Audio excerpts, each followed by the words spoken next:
ये तो अभी ट्रेलर है। अब मोदी का मिशन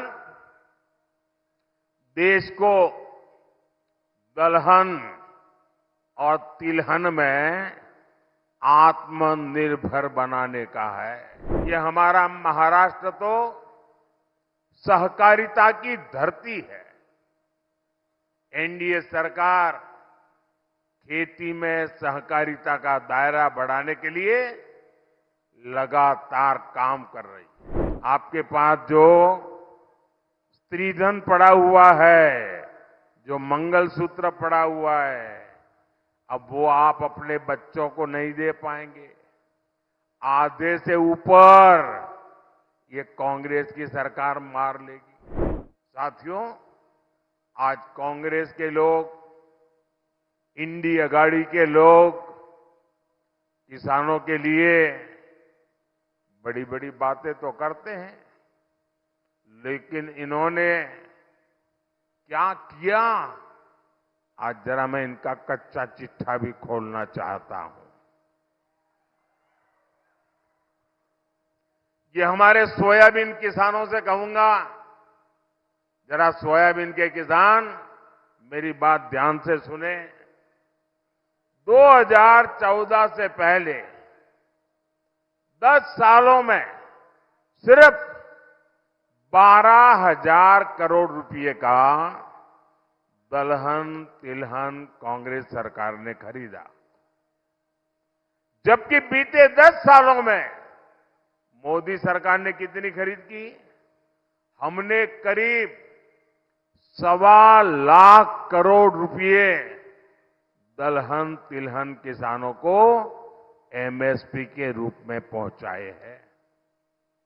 यानी एनडीए ने दलहन तिलहन के किसानों को कांग्रेस के मुकाबले 10 गुना ज्यादा पैसा दिया है। और ये तो सिर्फ ट्रेलर है।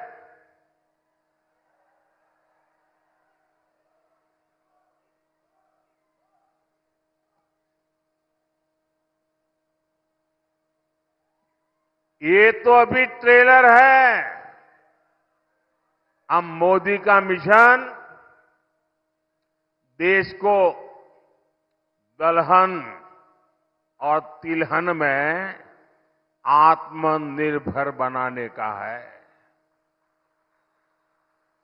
आपको पता है ना, दाल और तेल खरीदने के लिए हर साल हमारा देश हजारों करोड़ रुपए विदेश भेजते हैं।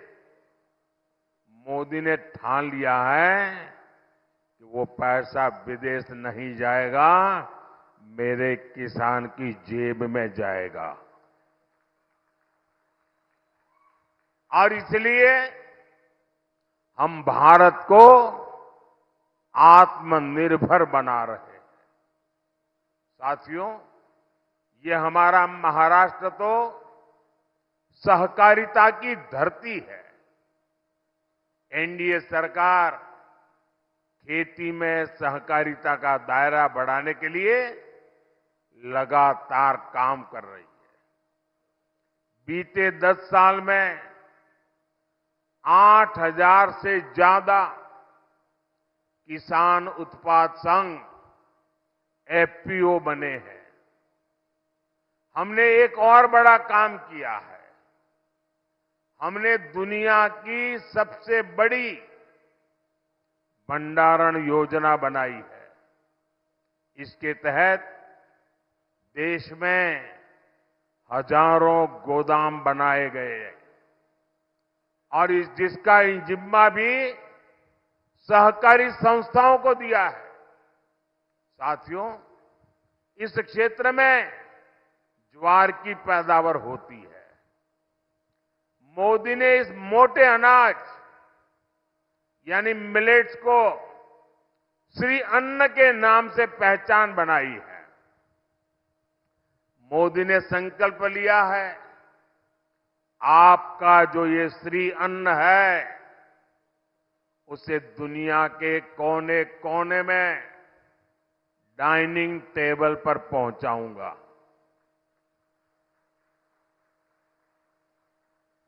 और इसका बहुत बड़ा लाभ ये हमारे छोटे किसानों को मिलेगा जो ज्वार पैदा करते हैं।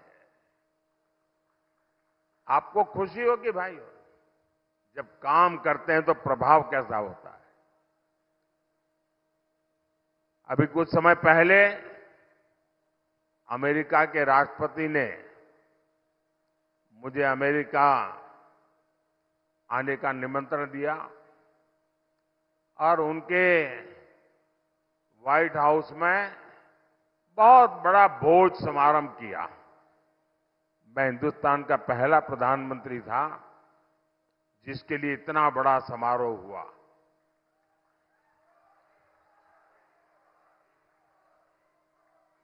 लेकिन मजा इस बात की है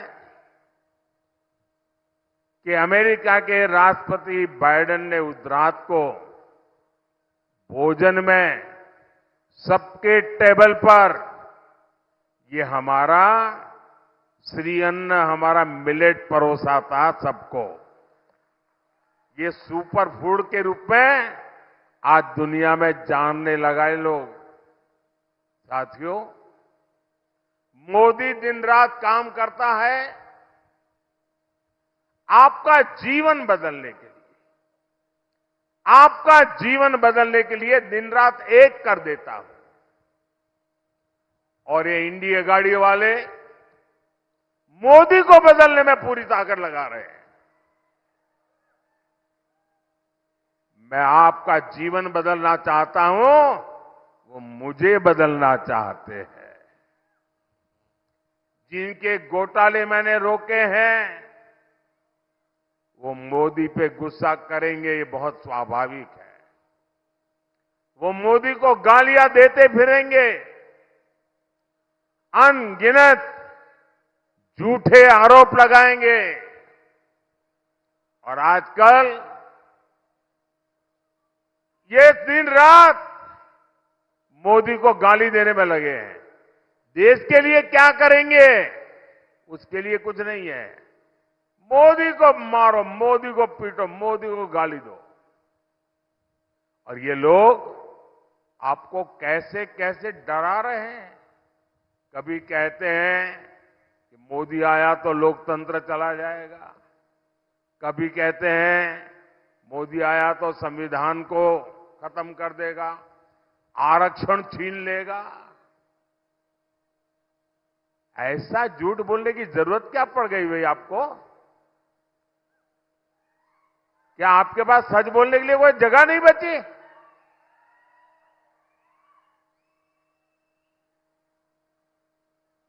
साथियों, आज पार्लियामेंट हो या असेंबली हो, एससी, एसटी, ओबीसी सबसे ज्यादा एमएलसी बीजेपी एनडीए के, सबसे ज्यादा एमएलए बीजेपी एनडीए के, सबसे ज्यादा एमपी बीजेपी एनडीए के। अब उनको लगा ये भी चले गए। ये आज इसलिए दलित, आदिवासी, पिछड़े ये हमारा समर्थन इसलिए कर रहे हैं कि हम जी जान से उनके कल्याण के लिए खप रहे हैं। अब इनकी हालत ये है कि झूठ नहीं चलता है तो हमारे चेहरा उसको उपयोग करके, आर्टिफिशियल इंटेलिजेंस का उपयोग करके उनकी मोहब्बत की दुकान में फेक वीडियो बिकने लगे हैं। ये फेक वीडियो बना रहे हैं। मोदी के भाषण को, मोदी की आवाज को उपयोग करके नई नई चीजें गढ़ रहे हैं। कांग्रेस पार्टी इतनी कंगालियत पर पहुंच गई है, उसको पराजय का भय इतना सता रहा है। और कांग्रेस वाले लिख लो, आप लाख कोशिश करो, मुझे बताइए भाई, हमारे देश में किसी भी पार्टी को सरकार बनानी है तो 272 से ज्यादा सीटें चाहिए कि नहीं चाहिए? किसी को भी बहुमत चाहिए तो 272 से ज्यादा सीटें चाहिए कि नहीं चाहिए? ये इनका पूरे गठबंधन में एक भी पार्टी नहीं है जो 272 से ज्यादा चुनाव लड़ती हो।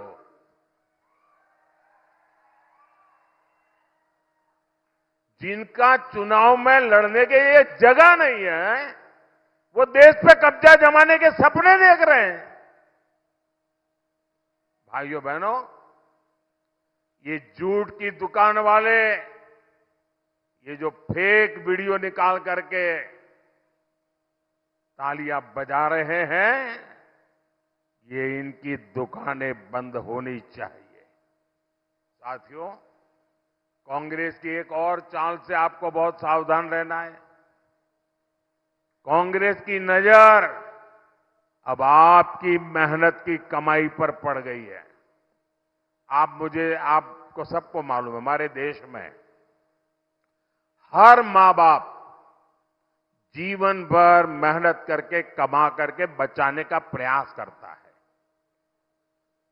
छोटी आय वाला भी मां बाप होगा ना, वो भी कुछ बचाने की कोशिश करता है। उसके मन में एक ही बात रहती है कि मरने के बाद संतानों को कुछ दे करके जाना है। अब कांग्रेस पार्टी ने ये मन बना लिया है और उनके एक फिलोसोफर ने तो घोषणा भी कर दी है कि वो ऐसा कर लगाएंगे, ऐसा कर लगाएंगे, ऐसा टैक्स लगाएंगे कि अब आप जो कमाया हुआ धन है, आपके पास जो स्त्री धन पड़ा हुआ है, जो मंगलसूत्र पड़ा हुआ है, अब वो आप अपने बच्चों को नहीं दे पाएंगे। आधे से ऊपर ये कांग्रेस की सरकार मार लेगी। एक्सरे करेंगे, बोले एक्सरे करेंगे। मोदी 4 करोड़ गरीबों को पक्के घर दे चुका है। मोदी ने 3 करोड़ नए घर बनाने की गारंटी दी है। मोदी स्वामित्व योजना से जमीन से कानूनी दस्तावेज दे रहा है ताकि आपकी संतान संपत्ति के झगड़ों में न डूबे, परेशानी न हो, वो मालिकी हक उसका बन जाए। लेकिन कांग्रेस क्या कह रही है? कांग्रेस कह रही है कि वो आपके घर और जमीनों पर छापा मारकर उसका आधा हिस्सा आपसे छीन करके अपनी वोट बैंक को बांट देंगे। और कांग्रेस के इरादे बहुत खतरनाक है। यहां जो रैली में हमारी माताएं बहनें आई हैं, वो भी सुन लें। कांग्रेस महिलाओं के गहने, मंगलसूत्र छीनने की तैयारी करके बैठी हुई है। क्या यहां बैठी हुई मेरी माताएं बहनें ऐसी कांग्रेस को कभी स्वीकार कर सकती है क्या? भाइयों और बहनों, कांग्रेस वो पार्टी है जिसे भारत की विरासत से भी समस्या है। आज 500 साल बाद अयोध्या में भव्य राम मंदिर बन गया।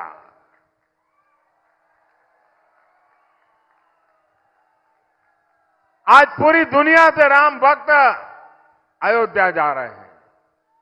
लेकिन कांग्रेस ने नकली शिवसेना और नकली राष्ट्रवादी ने प्रभु राम की प्राण प्रतिष्ठा का निमंत्रण भी ठुकरा दिया। ऐसे लोग क्या आपके वोट के हकदार है क्या? साथियों, एनडीए सरकार भारत की विरासत को पूरी शान से अगली पीढ़ी तक पहुंचाने में जुटी है। यहां मां तुलजा भवानी के मंदिर के विकास के लिए महायुति की सरकार पूरी भक्ति भाव से काम कर रही है। ये मंदिर संभाजीनगर सोलापुर हाईवे से जुड़ चुका है। तुलजा भवानी के मंदिर को शक्तिपीठ एक्सप्रेसवे से भी जोड़ा जाएगा। यहां लातूर से टेम्बुणी के बीच भी महामार्ग बनाया जा रहा है। सोलापुर, तुलजापुर, धाराशिव का रेल मार्ग भी जल्दी पूरा हो जाएगा। और इससे आपका शहर बहुत बड़ा जंक्शन हो जाएगा। साथियों, एक जमाना था जब धाराशिव से सिर्फ एक ट्रेन चलती थी। आज ये संख्या 2 दर्जन तक पहुंच चुकी है। लातूर की रेल कोच फैक्ट्री हो या फिर टेक्सटाइल पार्क, इससे बड़ी संख्या में रोजगार भी पैदा हो रहे हैं। साथियों, ऐसे हर काम तेज गति से हो और जल्दी से जल्दी उसके फल आपको मिले, इसके लिए 7 मई को भारी संख्या में बहन अर्चना पाटिल जी के पक्ष में मतदान करना है। बहन अर्चना पाटिल जी के पक्ष में मतदान करना है। और जब आप बहन अर्चना जी को वोट देंगे ना, वो वोट सीधा सीधा मोदी के खाते में जाएगा। वो वोट मोदी को मजबूती देगा। तो आप ज्यादा से ज्यादा मतदान करेंगे, कितनी भी गर्मी क्यों न हो मतदान करेंगे, ज्यादा से ज्यादा बूथ जीतेंगे, भारी बहुमत से जीतेंगे। अच्छा, मेरा एक और काम करेंगे, मेरा एक काम करेंगे आप लोग, जरा हाथ ऊपर करके बताइए तो मैं बताऊं। मेरा पर्सनल काम है, करेंगे। ये चुनाव वाला काम नहीं है, मेरा निजी काम है, करेंगे। देखिए, आप घर घर जाइएगा और हर घर जाकर के कहिएगा कि मोदी जी आए थे, मोदी जी ने आपको नमस्कार भेजा है। मेरा नमस्कार पहुंचा देंगे।